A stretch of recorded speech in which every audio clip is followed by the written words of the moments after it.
Hi, my name is Christina, Christina, Deluise.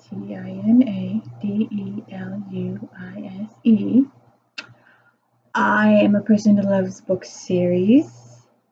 I love to take the time to research to find a good series. And then once you find a good series, usually 10 books or more, then the problem becomes finding book one, because you always want to read in order. You always want to watch the characters develop. So I have another video about the issues with finding a series like that. So please watch it. Please like, subscribe. Thank you for viewing my little video here. So in speaking of those lines, we are maybe you are a Prue, Piper, Paige, Phoebe, Wyatt, Chris Cole fan. Please go support those. If you are dreaming of seeing Jack, Daniel Jackson, Teal, Samantha Carter again, go to Gate World or Dollygate, see David or Jay over at Sidetrack, and start putting the support out there. Tell Amazon you really want to see these people again with David. Also, if you know who Sonia Kruger are, Rissa Cox, Julie Chen Moonves, Dr. Will, Mike Boogie, Janelle, Ian, Dan Giesling, Derek Cody, the Pretty Boys, the Cookout, Kevin Martin. You should be seeing a lot of those people in a couple months, at least Rob and Taryn anyway. So anyways, there is another series, Picard, I don't know if you've seen that, continues the Next Generation. We will be talking later on about another lovely series that you may not know about. A lot of people are like, what happened after? What happened after? So anyways, today, if you are a Netflix subscriber or a Paramount Plus or any of those others, you may be aware this may be one series where you've researched and book number one is readily available. It's available everywhere. The entire series is available. Why? Because we're on Netflix.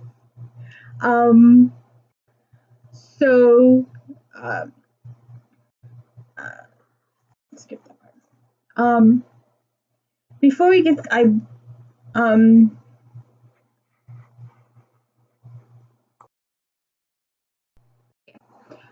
so today I'm going to be talking about two series, Regency series, similar to The Sinsters. I did another video previously about Stephanie Lawrence, The Sinsters.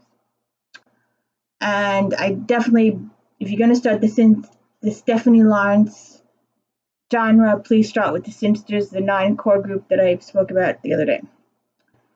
Now, I have this personal rule, and I don't know, I don't think I've ever mentioned it to an author, but maybe I will one day.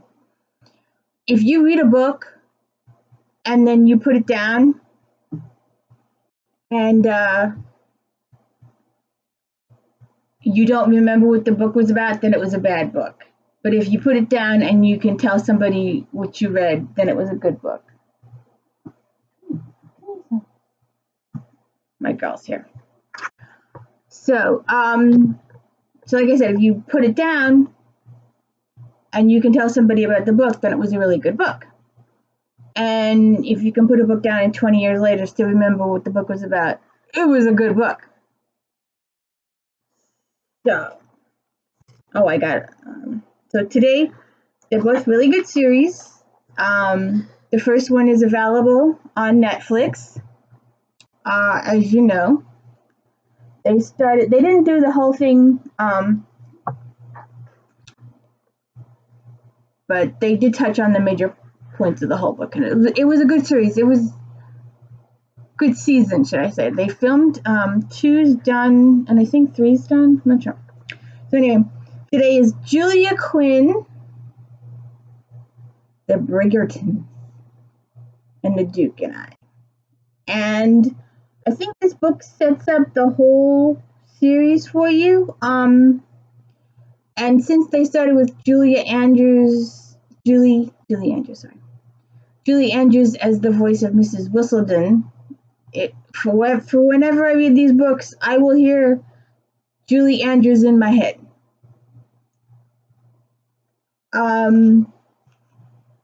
Where's the page that sets it up? Excuse me, old age. But Mrs. Whistledown sets it up for you. The Bridgertons are by far the most prolific family in the upper echelons of society. Such industriousness on the part of the Viscountess and the late Viscount is commendable, although one can only find banality in the choice of their names for their children. Anthony, Benedict, Colin, Daphne, Eloise, Francis, Gregory, and Hyacinth. Orderliness is of course beneficial in all things, but one would think that intelligent parents would be able to keep their children straight without needing to alphabetize their names. Furthermore, the sight of the Viscountess and all 8 of her children in one room is enough to make one fear one is seeing double or triple or worse. Never has this author seen a collection of siblings so ludicrously alike in their physical regard. Although this author has never taken the time to record eye color, all 8 possess similar bone structure and the same thick chestnut hair.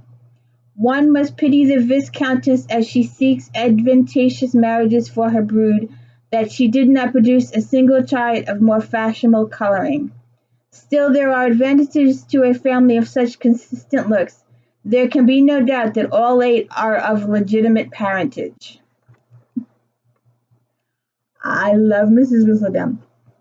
So I suggest you start with Daphne and Simon in the Duke. Then move on to the Viscount who loved me, Anthony and Kate Sheffield. This kind of storyline is repeated in other series books, but it's like, I want you, but I don't want you to know I want you, so I'm going to use your sibling to get you, but then I'm going to fall in love with your sibling. I don't know. That was wrong. That was so wrong. The back says, but this time the gossip columnists have got it wrong. Anthony Bridgerton hasn't just decided to marry, he's even chosen a wife. The only obstacle is his intendant's older sister, Kate Sheffield. And she becomes his. I'm sorry, did I spoil that? I'm sorry. Okay. Book 3 is Benedict and Sophia in An Offer from a Gentleman, and it's a little of a Cinderella type story.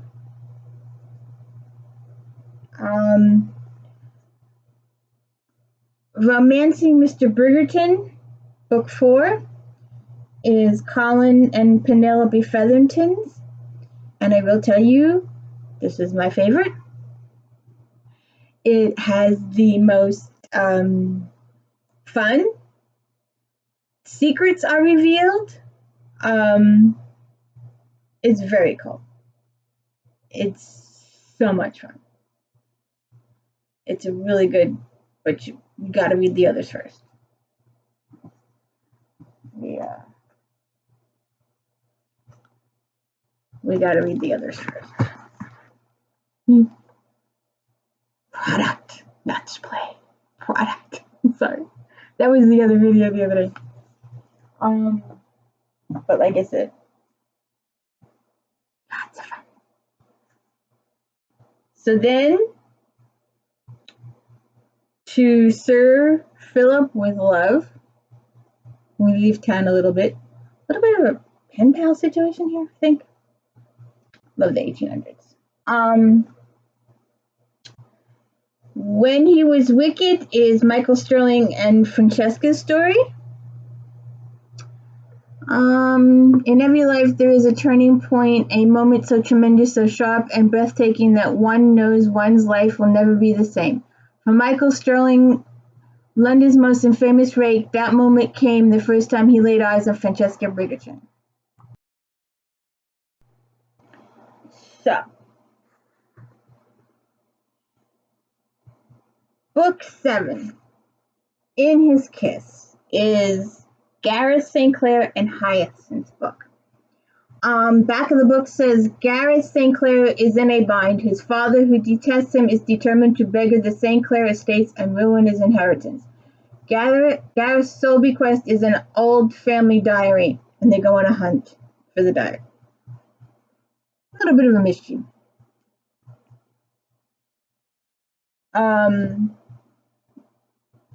On the Way to the Wedding, Book 8, is Gregory's story. And Lucy Abernathy. Let's see. Unlike most of his acquaintance, Gregory Bridgerton believes in true love, and he is convinced that when he finds the woman of his dreams, that he will know an instant that she is the one, and that is exactly what happens, except you can read the rest. Now, while the Bridgertons are really good, and the Sinsters are really good, they deserve sorry. That looks horrible, doesn't it? Sorry. Just trying to keep a hold of my glasses. I do wish that the Sinsters had a series like the Bridgertons do. I do wish the my other pals here that I will show you have a series. They hold my heart. These ones, they always have. So this series also takes place in England. Just a second. So, my gal pal. This is Miss Sandy. Her face is Sandy. Get it? Hey, Moke. Moki's here too. Over there. So, the Mallorys. I don't know, that they've always just won my heart. The family connection, the little bit of bickering. It's a little bit like the Sinisters. This is a little more lighter, I think. So, let's see. Okay. This is Johanna Lindsay. Just wanted to show that.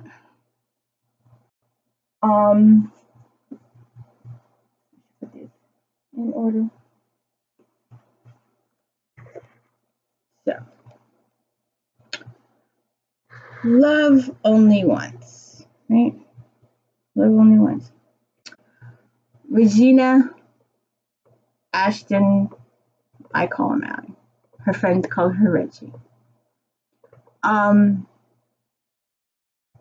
Through a case of mistaken identity and shenanigans, Nicholas ends up kidnapping her and starting a whole series of bickering, and it's fun. It's just heartwarming. It's just it sets up the whole relationship with Anthony, James, Reggie, and Nicholas that carries through the whole series. Let's see. I said, oops, I knew they were here somewhere. But I said, let's see.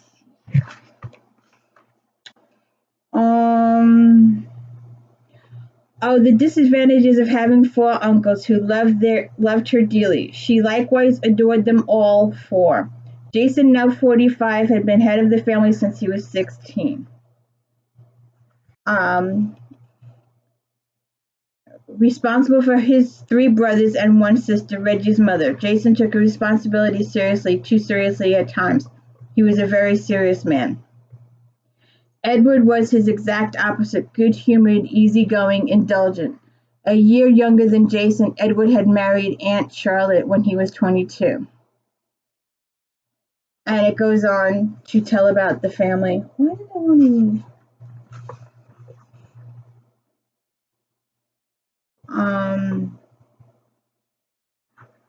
Just a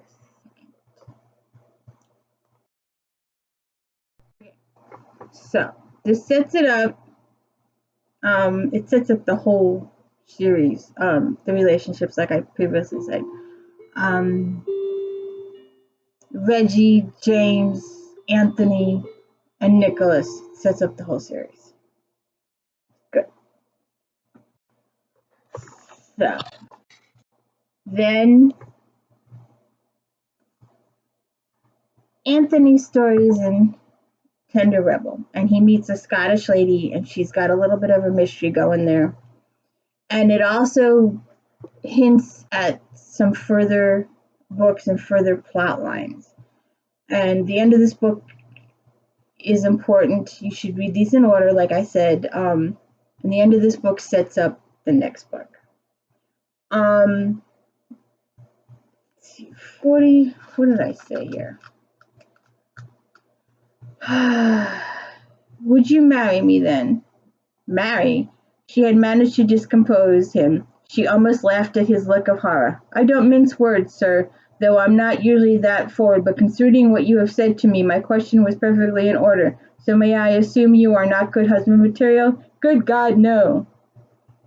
He is. He's perfect. Tender Rebel.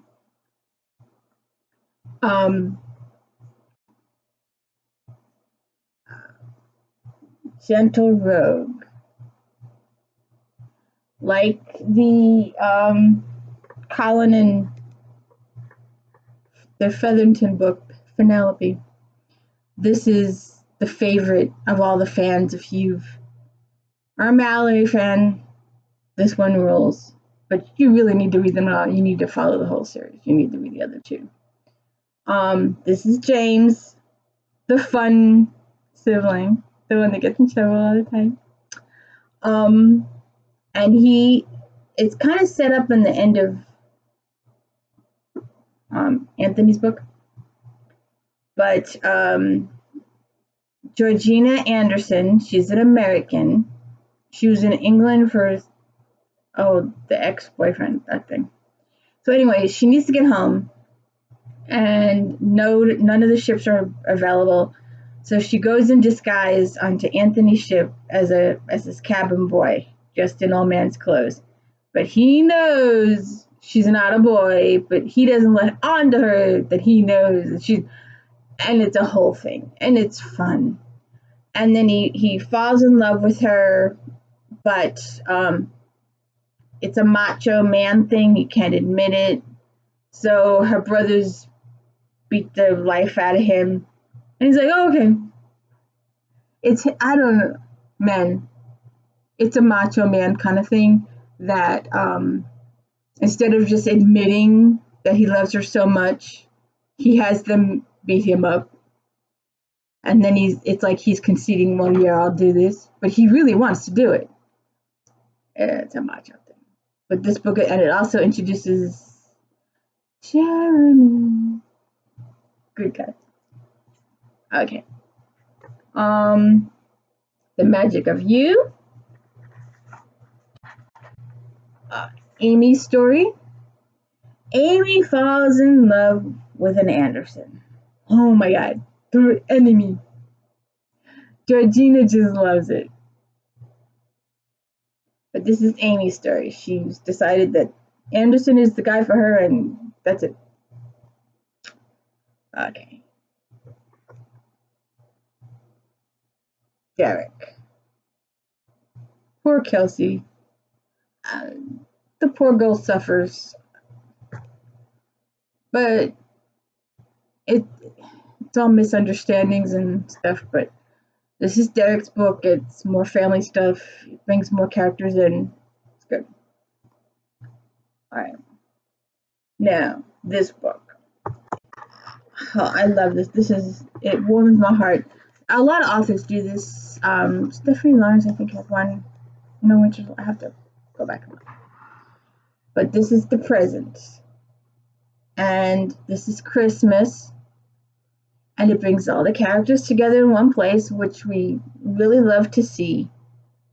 What has happened in the characters' lives, how they've progressed, what's happened.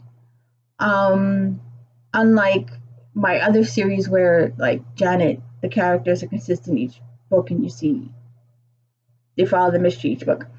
Or my J.D. Robb books, where you have the group of characters and they grow and they excel each book. You see the characters each and every book, and I really, really like that. I really like reading, actually, but in your mind, these people are your family. Eve and Rourke and Feeney and them are your family. So it's nice everybody gets together in the present to learn about the parents and to learn to catch up on all the stuff that's happening on the individual family members. Really good. Okay. So after that, Jeremy. The old joke from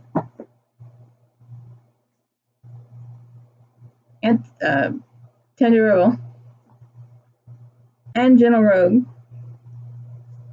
He's Jeremy. Love it. A little bit of Cinderella, I guess, here too. And a friend of the family, I guess. That perfect someone. And those two naughty little girls. Judith and Jack. But let's see here. Like I said, the Mallorys. Special in my heart.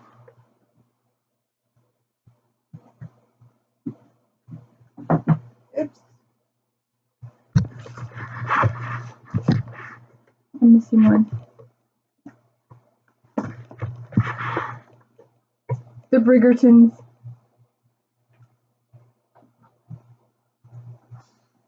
Yeah. Oops. Come here. Come say hi. Come say hi. I know. This is Miss Smokey. She likes to read. She likes to be face first, though. She doesn't like to be held back. She likes to be held face forward. So this is Miss Smokey. And I also recommend Alison Brooks' library series, Carrie Singleton. She takes Smokey Joe, no relation to Miss Smokey, sorry, into the library every day. Like I said previously, if you are a Voyager fan, we will be talking about what happens after they get home. Go watch the series, go binge, let's go. Oh, and you'll see a lot of her in Picard. So please like and subscribe. I'm sorry I talked your ear off. I think that's it, yeah. But I'm want you to have a good day. No, day. That's it. Have a good day. And I hope to see you again. Like I said, my name is Christina. Deluise. And this is my book series where I talk about book series and other series. And like I said, we should be seeing Arissa Cox soon and the rest of them. So you have a good day. Oh, please like and subscribe. And go check out David Reed and Jay at Sidetrack and Gate World. And keep your fingers crossed that our Jack O'Neill and Sam and Teal'c and Daniel Jackson come back to our screens. Thank you.